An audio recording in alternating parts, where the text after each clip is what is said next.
নমস্কার, আমি কোয়েল। আমার চ্যানেলে আজকে আপনাদের স্বাগত।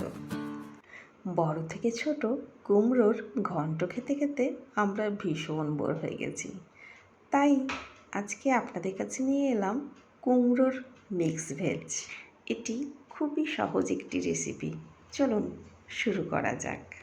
কড়াইতে প্রয়োজন মতো অল্প তেল গরম করতে দিলাম। তেল গরম হয়ে গেলে তাতে একটি এলাচ ফোড়ন দিলাম। বেটে রাখা আদা এবং জিরে বাটাটা দিয়ে দিলাম। তার মধ্যে হলুদ এবং লঙ্কা গুঁড়োটাও অ্যাড করে দিলাম। 2-3 মিনিট মশলাটা ভাজা হয়ে যাবার পরে আমি সব সবজিগুলো এর মধ্যে দিয়ে দিলাম। সবজিগুলো দেওয়ার পরও 5-10 মিনিট আমি এটা নাড়াচাড়া করে নেব। প্রয়োজন মতো এর মধ্যে আমরা লবণ অ্যাড করে দেব। লবণ অ্যাড করা হয়ে গেলে ঢাকা দিয়ে দেব। ঢাকা দিয়ে 5-7 মিনিট আরও এটা রান্না করতে হবে।